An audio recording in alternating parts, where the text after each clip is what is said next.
Hay poquita gente, pero vamos a ir empezando, porque si no luego se nos echa el tiempo encima y no me gustaría terminar más tarde de lo previsto. Vamos a ver la segunda vuelta de dermatología, ¿vale? Tenemos la mitad de tiempo que en la primera vuelta, con lo cual hemos de condensar aún más la materia. Comentábamos en septiembre, cuando dimos la primera vuelta, que la dermatología es súper extensa, es muy larga, que incluso al resumirla en 2 días de clase, ahí perdemos ya mucha información. Con lo cual, tratamos de resumirla de tal manera que lo más preguntable de cara al MIR lo demos en clase, aunque siempre es posible que se nos escape algo, porque la dermatología, como os digo, es súper amplia. Decíamos que es una de las asignaturas consideradas fáciles y, como es corta, bastante rentable. Más o menos cada año vienen a caer entre 4 o 5 preguntas. Los capítulos más importantes son el capítulo número 8, seguido del 4, y luego el capítulo número 2, el de las dermatosis y eritematos camosas. Empezaremos por el capítulo número 1, que nos ayudará a sentar las bases de la dermatología, a mueblar la cabeza. La piel está dividida en 3 capas: epidermis, dermis e hipodermis. La epidermis consiste en un epitelio plano poliestratificado que deriva embriológicamente del ectodermo. Es un epitelio sin nervios y sin vasos. Consta de 4 capas ordenadas por estratos y de 4 tipos celulares. Las capas son, en primer lugar, la capa basal, que es la que sufre las mitosis. Aquí los queratinocitos sufren mitosis y luego van ascendiendo por la epidermis. En la capa espinosa se llama así porque en ella encontramos los desmosomas, que en el microscopio se ven como espinas, y las células están separadas entre sí por el cemento intercelular. La siguiente capa es la capa granulosa. Se llama así porque en ella encontramos gránulos de queratohialina, que es el componente primario de la queratina, y cuerpos de Odland, que son organelas citoplasmáticas que se exocitan al exterior de lípidos y proteínas y ayudan al manto lipídico cutáneo protector de la epidermis. La última capa es la capa córnea, compuesta por células muertas y sin núcleo, totalmente queratinizadas. Entre la granulosa y la córnea, la capa lúcida en palmas y plantas. Cuando desplazamos la capa córnea, tenemos el cuerpo mucoso del malpigio y a sus células los acantocitos. El segundo tipo celular son los melanocitos. Son células dendríticas, cada una de las cuales se relaciona con unos 10 queratinocitos, a los cuales traspasan la melanina que sintetizan. Se tienen con el anticuerpo S100, están en la capa basal de la epidermis. Angela Merkel, aquí tenemos las células de Merkel, que tienen un doble papel, táctil y neurosecretor, en relación a fibras amielínicas. Tiene un origen neuroectodérmico. Las células de Langerhans son los fagocitos de la piel. Son células dendríticas que presentan antígenos que captan del exterior de la piel, los procesan a través de estos gránulos de Birbeck o en raqueta y luego posteriormente migrarán a los órganos linfoides y allí presentarán estos antígenos procesados a los linfocitos T por el complejo mayor de histocompatibilidad tipo 2. Derivan del mesodermo, igual que la dermis, que es la segunda capa de la piel. Dermis papilar, superficial; dermis reticular, más gruesa, más profunda. Deriva del mesodermo y esta sí que contiene vasos y nervios, que a veces forman corpúsculos de Meissner y de Pacini, ¿vale? Las terminaciones nerviosas. Cuando una lesión llega a la dermis, podrá dejar cicatriz. Está compuesta sobre todo por mucopolisacáridos tipo ácido hialurónico, dermatansulfato, etc. y fibras, las predominantes, las colágenos tipo 1, también 3 y fibras elásticas. El componente celular es escaso. Dentro de las células, las predominantes son los fibroblastos. El intercambio metabólico entre la epidermis y la dermis se realiza a través de la unión dermoepidérmica, que tiene 4 partes. En primer lugar, las prolongaciones citoplasmáticas de las células basales, su citoesqueleto de queratina. Este citoesqueleto se ancla a través de estos parches proteicos, que son los hemidesmosomas, a la siguiente capa, que es la membrana basal, que tiene 2 capas, la lámina lúcida y la lámina densa. Está compuesta por colágeno tipo 4. La última porción de la unión dermoepidérmica, la más profunda de todas, es la capa más superficial de la dermis, compuesta por colágeno tipo 7, las fibrillas de anclaje.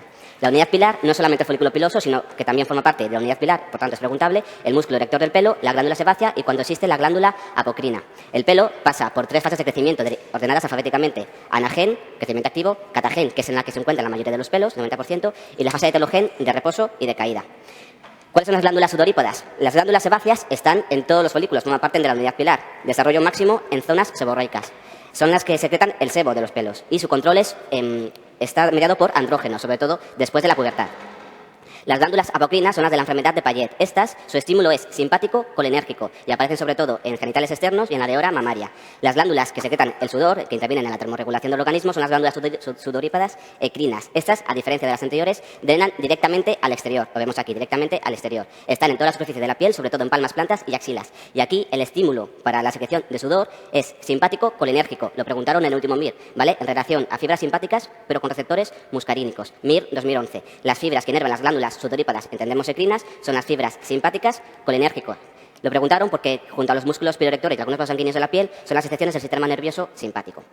¿Cómo enferma la piel? Decíamos que las lesiones que podemos leer en la piel podían ser primarias o secundarias. Primarias son aquellas típicas de una dermatosis, aquellas propias de la enfermedad de la piel que estemos estudiando. Cuando estas evolucionan espontáneamente o bien nosotros las transformamos por el rascado, por ejemplo, tenemos las lesiones secundarias. Al conjunto de lesiones que vemos en la piel en una dermatosis lo llamamos erupción cutánea. Si son del mismo tipo, por ejemplo, solamente comedones, sería una erupción cutánea monomorfa. Si se mezclan varios tipos de lesiones, por ejemplo, comedones, pústulas, pápulas, tendríamos una erupción cutánea polimorfa.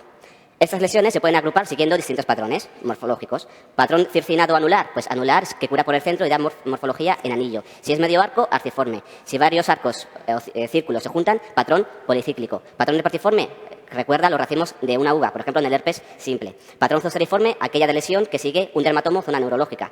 Llamamos intértrigo a cualquier lesión cutánea que aparece en los pliegues, sea lo que sea. Empezamos a describirlas poco a poco. Empezamos por las primarias. Las máculas son manchas, no tienen relieve, son cambios de color en la piel, bien de etiología vascular, que las veremos ahora, o bien de etiología pigmentarias, que las veremos en el capítulo 5. No se palpan. Llamamos eritema a la mancha roja y caliente que desaparece a la vasopresión, que se ha producido por una vasodilatación arterial. Por ejemplo, formará una de las bases de los eczemas, que veremos luego en el siguiente capítulo. También una quemadura solar, eritrodermias, etc. ¿Qué es la eritrodermia? Es cuando hay eritema en la mayor parte de la superficie cutánea. ¿Qué riesgo tiene esto? Que si la capa córnea se desprende en grandes láminas, lo que llamamos eritrodermia exfoliativa, pierde su función barrera y por ahí se pierden cosas, se pierden proteínas, hierro, se pierde ácido fólico y eso puede comprometer la vida del paciente. La eritrodermia puede ser idiopática o también puede ser secundaria a neoplasias, a fármacos o a diversas dermatosis que iremos estudiando. Aquí tenéis una foto de un paciente con psoriasis pustulosa que en la evolución natural de la enfermedad hizo una complicación grave que es la eritrodermia exfoliativa, ¿vale? La psoriasis es una causa de eritrodermia. Lo contrario, la cianosis o eritema pasivo son manchas azules y frías que aparecen en la piel. Las veremos en las criodermatosis. La púrpura son manchas en la piel, pero que no palidecen cuando hacemos la vitropresión. Se deben a una extravasación de hematíes. Los hematíes, los glóbulos rojos, salen de los vasos sanguíneos y pasan a estar confinados en la dermis. Por eso, al apretar, no vuelven a su lugar original. Se quedan ahí y las lesiones no blanquean a la vitropresión. La lesión elemental de la vasculitis leucocitoclástica es la púrpura palpable, elevada. Lo preguntaron en el año 2010. Nos ponían esta foto y nos decían que leyéramos la piel. La respuesta correcta era que tenía lesiones papulovesiculosas sobre una base eritematosa. Lesión elemental de una vasculitis cutánea. Tenemos aquí, sobre una base no elevada, eritematosa, con ciertamente violáceo, aparecen dos tipos de lesiones elevadas. Pápulas sin contenido líquido, de contenido sólido, que vemos por aquí, esto da la impresión de que está elevado, y otras con aspecto más negruzco, más hemorrágico, son vesículas hemorrágicas. En la siguiente pregunta nos decían qué prueba nos podría dar al diagnóstico de algunas de estas vasculitis leucocitoclástica, y de las que nos daban era la determinación de crioglobulinas, que nos pondrían la pista de una crioglobulinemia, ¿vale? Que esto decíamos que son una enfermedad por autoanticuerpos que precipitaban por el frío en relación a enfermedades reumatológicas. También aparecían estos autoanticuerpos en la mitad de los pacientes con virus de hepatitis C, aunque solamente el 5% tendrían clínica como esta que vemos aquí, sobre una base eritematosa, lesiones elevadas, violáceas, pápulas y vesículas hemorrágicas. A diferencia de esas lesiones de vasculitis leucocitoclástica que son diseminadas en las extremidades inferiores y en zonas declives, esto no es una vasculitis, es una púrpura postraumática por un corredor de maratones. A diferencia de las anteriores, la púrpura senil es la aparición de púrpura no palpable en la piel de los ancianos. ¿Por qué? Porque en ellos se pierde la calidad del tejido conjuntivo de los vasos de pequeño calibre, de los capilares de las vénulas, se hacen más frágiles y los eritrocitos tienen más facilidad para salir a la dermis. Pasamos a las de consistencia sólida. Las pápulas en elevaciones pequeñas, menores de medio centímetro. Cuando son más grandes, por ejemplo, esa placa de psoriasis, mayor de 0,5 a 1 centímetro, tenemos las placas. Los nódulos son masas que están profundas aquí a nivel de la hipodermis. Lo veremos en las paniculitis. La goma es lo mismo, pero que tiene una evolución característica. Pasa por fase, se pone duro, luego se reblandece, por último se ulcera, podría visualizar contenido al exterior y cura con cicatriz. El tubérculo es algo parecido, pero localizado más superficialmente en la dermis. Las lesiones líquidas son esas que tenemos aquí. La más pequeña de todas es la vesícula. Cuando son grandes, más de 0,5 a 1 centímetro, son las ampollas, también se llaman flictenas o bullas. Estas suelen tener contenido seroso, pero cuando tienen un contenido amarillento o blanquecino, es que hay polimorfonucleares en su interior, bien en el contexto de una infección o no. Además, si están centradas por un pelo, por ejemplo, en una foliculitis cutánea, tendríamos las pústulas foliculares. Un absceso es la colección de pus profundo en la dermis o en la hipodermis, a la exploración fluctúa. Y un quiste son lesiones de contenido líquido que están encapsuladas por una cubierta proteica, epitelial, como esta que tenemos aquí en una cara de una señora. Esto sería una vesícula, esto una ampolla y esto un absceso en la mama, habría que tenerlo. Las lesiones secundarias, efímeras o caducas son: las escamas corresponden a fragmentos de la última capa de la piel, del estrato córneo, que se desprenden. Según qué morfología adopten cuando se desprenden, tendremos estos subtipos. Cuando este acúmulo de estrato córneo se desprende en forma de polvo, tendríamos la descamación furfurácea. Cuando se desprende en grandes láminas, como por ejemplo la ectodermia exfoliativa, tendríamos la exfoliación, la descamación en forma de exfoliación. Cuando una lesión llega a la dermis y sangra, este sangrado, este sudado que se seca en el exterior, forma las costras. La atrofia es cuando en una lesión cutánea esa zona está adelgazada, y tiene arrugas en su superficie. Está debido a una atrofia. La esclerosis es todo lo contrario, es la induración de la piel por sustitución de colágeno. Tiene más importancia la poiquilodermia, preguntable en el MIR, que es la suma de 4 cosas en la misma lesión. Esclerosis, zonas sustituidas por colágeno, están duras a la exploración, como por ejemplo esto de aquí. Atrofia, alteraciones de la pigmentación, bien por hiper o por hipocromías, y también asocia telangiectasias. Todo en la misma lesión. Lo vemos, por ejemplo, en las secuelas de la radiodermitis. La liquenificación, la han preguntado en el MIR, consiste en una piel engrosada con acentuación de los pliegues. Esto traduce una enfermedad pruriginosa y muy crónica. Aquí el paciente tiene una dermatosis que le pica mucho, por ejemplo, un líquen plano, se ha rascado durante mucho tiempo y la piel reacciona de esta manera. Recuerda a la corteza de una madera. La cuadrícula normal de la piel está aumentada. Nos ponían en el MIR 2009 estos huecos purvíteos de una niña con dermatitis atópica que tenía lesiones liquenificadas por un rascado crónico. Fijaros aquí esto que nos orienta a que realmente le pica. Se ha rascado, ha perdido la epidermis y aquí tiene estas costras. Y fijaros cómo, además de estar engrosada y con la piel acentuada, la piel adopta este color entre grisáceo y marronáceo. Pasamos a las lesiones microscópicas. La hiperkeratosis es el aumento de grosor de la capa córnea. Según cómo sean estas células de la capa córnea, teníamos la hiperkeratosis orto, para o disqueratósica. Orto significa normal. La ortokeratosis es el aumento de grosor de la capa córnea con células normales, es decir, muertas y sin núcleos. ¿Para qué queremos núcleos en la capa córnea? Para nada. Para keratosis lo encontrábamos en la psoriasis. Consiste en la presencia de un estrato córneo aumentado, pero las células no han perdido su núcleo. Tienen núcleos en la capa córnea. La disqueratosis consiste en la queratización anómala y prematura de células individuales en el estrato espinoso. La esponjiosis consiste en la aparición de piscinas, de esponjas, dentro de la epidermis. Es un edema intercelular. Es típico de la fase aguda del eczema. La cantolisis consiste en que los cantocitos del estrato espinoso pierden sus uniones intercelulares, con lo cual pasan a nadar a esta piscina. Por lo tanto, pierden su morfología poligonal característica y se vuelven más redondeadas. Lo vemos en los pénficos, en el Larier y en la escaladura estafilocócica. La exocitosis consiste en el paso a la epidermis de células distintas a los 4 tipos celulares normales. Por ejemplo, tenemos los microcesos de Munro de la psoriasis, de células inflamatorias, o los microcesos tumorales de Poirier en el linfoma cutáneo de células T. La cantosis es el aumento del grosor de la epidermis, pero sin tener en cuenta la capa córnea, es decir, las otras 3 capas del cuerpo mucoso de Malpigio, ¿vale? Su imagen en espejo en la dermis es la papilomatosis. Recordad que teníamos 3 tipos, la forma regular o serasiforme y la forma irregular típica del níquel y la forma papilomatosa de las verrugas por el virus papiloma humano. El prurito es muy típico en dermatología. Muchas enfermedades que iremos viendo son pruriginosas. El paciente nos lo cuenta, pero nosotros lo que vemos son sus consecuencias, sus resultados. Por ejemplo, las escoraciones por el rasgado. La liquenificación en procesos crónicos. A veces, cuando curan, dejan hiper o hipopigmentaciones residuales cuando cura esa lesión en la piel. Las uñas también pueden estar deslustradas. Además de ser un síntoma de una dermatosis, si aparece sobre piel sana, puede traducir la existencia de enfermedades que veis en otras asignaturas. Por ejemplo, una enfermedad de Hodgkin, enfermedades hepatobiliares obstructivas, diabetes mellitus, insuficiencia renal, etc. También es una reacción adversa muy frecuente de fármacos.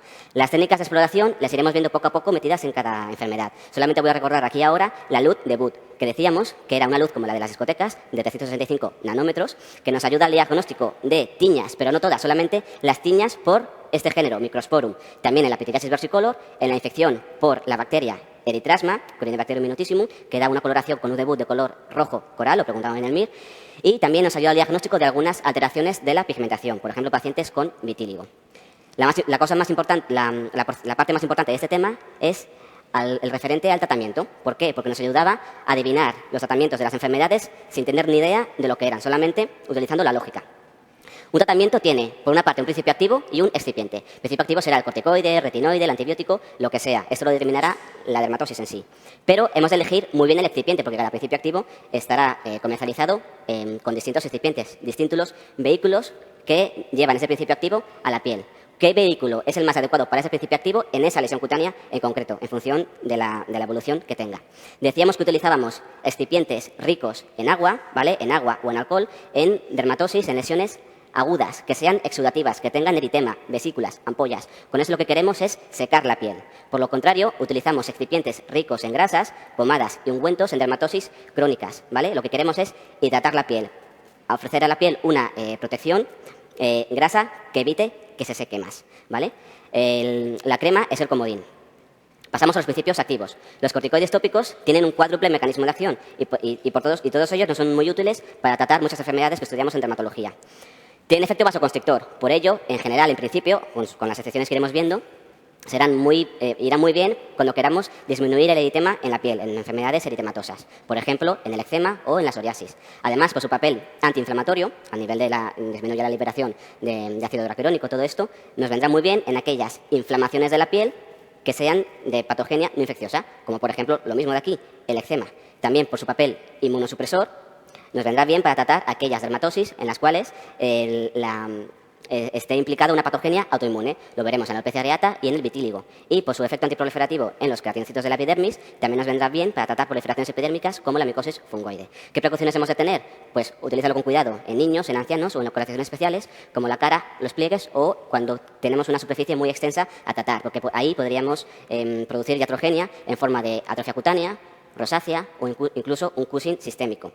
Decíamos que tenemos los de potencias bajas, por ejemplo, la hidrocortisona, y los de potencias altas, por ejemplo, el clobetasol. Eso solamente para que os suene. Utilizamos la lógica para decidir cuándo utilizamos cada cual. ¿Cuándo podremos utilizar en una lesión cutánea corticoides de potencias bajas, como la betametasona o la hidrocortisona? Pues aquellas en las que la absorción esté más aumentada, porque la piel sea más fina, cuando estemos tratando superficies extensas o en tratamientos prolongados. Por el contrario, utilizaremos los de potencias altas cuando nos planteemos un tratamiento agudo, de poco tiempo, en placas crónicas en las que haga falta más corticoide para producir la resolución de la lesión cutánea y en zonas limitadas. Los retinoides tópicos son derivados de la vitamina A. Para resumir su mecanismo de acción, decíamos que hacen que la queratinización se produzca despacito y con buena letra. Su efecto secundario más adverso es la irritación local. Por este efecto modulador de la queratinización nos servirá en todas aquellas enfermedades de la piel en las cuales este proceso de la queratinización en la epidermis esté de una u otra manera artefactada. Teníamos para recordar los retinoides tópicos este dibujo. El hada de la tuberculosis, aquí nos sirve para recordar el adapaleno. La taza de café, el tazaroteno. Y luego los tetris, la tetrinoína y la isotetrinoína. Tratamientos tópicos, seguimos. Los emolientes son las cremas hidratantes. Las daremos en todas aquellas enfermedades que suelen ser crónicas en las cuales predomine la sequedad. Los queratolíticos, como los ácidos salicílico, láctico o pomadas con urea, tienen efecto, disuelven la capa córnea, con lo cual en aquellas, por ejemplo, placas de psoriasis en las que haya mucha capa córnea o mucha descamación, podremos dar queratolíticos que además favorecerá la penetración del resto de principios activos que estemos dando. Ojo a los inmunomoduladores. El imiquinot tenía esta triple indicación, muy preguntable. Por una parte, estimula la inmunidad frente a los acantocitos infectados por el virus del papiloma humano en las verrugas anogenitales. También el imiquinot estimula la inmunidad frente a queratinocitos de las displásicos en las queratosis actínicas o en los epiteliomas vasocelulares, siempre y cuando sean superficiales. Si son muy gruesos, no podremos dar imiquinot. Los inhibidores tópicos de la calcinurina, tacrolimus y pimerolimus, los veremos ahora en la dermatitis atópica. Pasamos a los tratamientos sistémicos. Como decíamos que muchas dermatosis, muchas enfermedades de la piel son pruriginosas, para tratar el prurito, para tratar el picor, daremos antihistamínicos, pero sistémicos, vía oral. Tópicos, nunca. ¿Por qué? Porque además de producir dermatitis de contacto irritativa, son muy fotosensibilizantes. Tenemos los clásicos que atraviesan la barrera hematocefálica y producen somnolencia, además de efectos anticolinérgicos, con lo cual los daremos de noche. Los modernos, que son, por ejemplo, la loraterina o la Levastel, que tienen una mejor posología. Se pueden combinar entre sí. Los daremos, además de como tratamiento sintomático del prurito, en aquellas enfermedades en las cuales la histamina esté implicada de alguna manera en esa dermatosis, por ejemplo, en la urticaria o en la masocitosis. Hemos visto ahora los retinoides tópicos, pasamos a ver los sistémicos. Fijaros en las vocales. Decíamos que eran el fuerte, el etretinato, la fuerte, la acetretina y el débil, la isotretinoína. Los fuertes los indicábamos en formas graves de la psoriasis, también en otros trastornos de la queratinización. Y, tema 2, y el débil, la isotretinoína, forma parte del tratamiento curativo del acné grave, es un tratamiento sistémico, siempre tendrá que ser una dermatosis grave, y también en otras enfermedades del capítulo 9, del último de todos, del folículo pilosebáceo. Recordad el tratamiento novedoso con bexaroteno de algunas formas de micosis fungoide, luego lo repasaremos. Los efectos secundarios más frecuentes del tratamiento con retinoides sistémicos, el más frecuente de todos es la sequedad de piel y mucosas, aparece en todos los pacientes.